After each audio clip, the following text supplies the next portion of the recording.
Hello friends, வணக்கங்க. ஒரு அருமையான சுரக்காய், புடலங்காய், கடலைப்பருப்பு, பச்சை பட்டாணி சேர்த்து ஒரு அருமையான ஒரு கறி குயிக்காக ஃபாஸ்ட்டாக பிடிச்சின்னு பார்க்கணுமா? அதுக்கு இந்த வீடியோ இவ்வளோ பாருங்கள். அதுக்கு முன்னாடி சேனல் மொத்தம் வரீங்கன்னா சப்ஸ்கிரைப் பண்ணிட்டு பெல் பட்டனை ப்ரெஸ் பண்ணி பாருங்கள். அப்போ நான் போகிற வீடியோக்கு நோட்டிஃபிகேஷன் வந்துட்டுருக்கோம். சாதத்தோட சப்பாத்தி விட வச்சு சாப்பிட்றதுக்கு ஃபண்டாஸ்டியாக இருக்கும். வாங்க அதை எப்படி செய்யலாங்கிறது இந்த வீடியோவில் குயிக்காகவே பார்த்துடலாம்.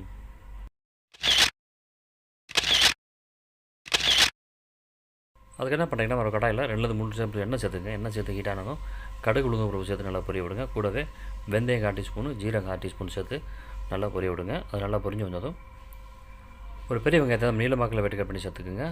கூடவே 2 பச்சை மிளகா சேர்த்துங்க. 2-3 பச்சை மிளகா 2 கீரி சேர்த்துங்க. சேர்த்துட்டு இது நல்லா ப்ரௌனாக வர வரைக்கும் நல்லா வதக்கி எடுத்துக்கலாம். இந்த மாதிரி ப்ரௌனாக வதக்கிறதாலும் ஒரு கைப்பிடி அளவு சீதா கட் பண்ணிய வெள்ளை பூண்டு சேர்த்து அதையும் நல்லா பச்சை வதக்கிறதுக்கு வதக்கிடலாம். அடுத்து சுரக்காவை, புடலங்காவை இந்த மாதிரி சிறுசாக கட் பண்ணி சேர்த்துக்குங்க. நான் கட் பண்ணுற வீடியோ எடுக்க மறந்துட்டேன். சேர்த்துட்டு அதை 2 நிமிஷம் வதக்கி விடுங்க. அடுத்து ஒரு பெரிய தக்காளியை இந்த மாதிரி புதுசாக சேர்த்துட்டு அதை நல்லா வதக்கி விடுங்க. இந்த மாதிரி வதக்கி நல்லா வந்ததும் அதில் சிறிதளவு தண்ணி சேர்த்து நல்லா வேக விடுங்க. அப்போ தான் சீக்கிரம் வேகும். இதை மூடி போட்டு வேக வச்சிங்கன்னா நல்லா வெந்துடும். சூப்பராக நல்லா வெந்து வந்துடுச்சு. இதில் நம்ம என்ன செய்யறோம்னா, ஏற்கனவே நான் 150 கிராம் அளவுக்கு கடலைப்பருப்பையும் பச்சை பட்டாணியும் நல்லா வேக வச்சு வச்சுருக்கேன். அதை அப்படியே அதில் சேர்த்துக்கலாம். இந்த மாதிரி அதில் சேர்த்துருங்க. சேர்த்துட்டு இதே 2 நிமிஷம் நல்லா வதக்கி விடுங்க. இந்த மாதிரி நல்லா ஒன்றரை நல்லா மிக்ஸ் பண்ணி விட்ருங்க. இந்த மாதிரி நல்லா மிக்ஸ் பண்ணிவிட்டு சிறிதளவு மஞ்சத்தூள், மல்லித்தூள் இல்லாட்டி சாம்பார் பொடி சேர்த்துக்குங்க. காரத்துக்கு ஏற்ற மாதிரி மிளகாய்த்தூள் சேர்த்துக்குங்க. சேர்த்துட்டு நல்லா மிக்ஸ் பண்ணிவிட்டு 2 நிமிஷம் நல்லா ஓப்பனில் வச்சு நல்லா வேக விடுங்க. இந்த மாதிரி நல்லா மிக்ஸ் பண்ணி விட்டுருங்க.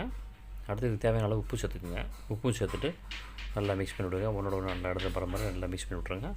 அடுத்து புளி இருந்தால் புளி ஒரு சின்ன எலுமிச்சம்பழம் கலக்கி அதையும் சேர்த்துருங்க.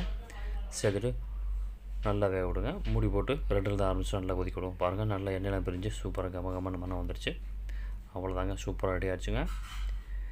இதில் கடைசியாக கொஞ்சம் கருவேப்பிலையும் கொத்தமல்லி இருந்தால் சேர்த்துருங்க. சேர்த்துட்டு மிக்ஸ் பண்ணிங்கன்னா ஒரு அருமையான ஃபண்டாஸ்டிக்கான ஒரு கறி சூப்பராக ரெடி ஆச்சுங்க. சாதத்து கூட சப்பாத்தி கூட வச்சு சாப்பிட்றதுக்கு ஃபண்டாஸ்டிக்காக இருக்கும். குயிக்காக ஃபாஸ்ட்டாகவும் செஞ்சிடலாம். இதே மாதிரிலாம் பண்ணி பாருங்கள். இந்த வீடியோ பிடிச்சுன்னா நம்ம சேனலில் சப்ஸ்கிரைப் பண்ணிட்டு பெல் பட்டன் ப்ரெஸ் பண்ணிங்கன்னா அப்புறம் வீடியோ உங்களுக்கு நோட்டிஃபிகேஷன் வந்துட்டுருக்கும். சாதத்து கூட சப்பாத்தி கூட வச்சு சாப்பிட்றதுக்கு ஃபண்டாஸ்டிக்காக இருக்கும். குயிக்காக ஃபாஸ்ட்டாக செஞ்சிடலாம். இதே மாதிரிலாம் பண்ணி பாருங்கள். உங்கள் ஃப்ரெண்ட்ஸுக்கு, ரிலேட்டிவ்ஸ்லாம் ஷேர் பண்ணுங்கள். தேங்க்யூ ஃபார் வாட்சிங். நன்றி, வணக்கம்.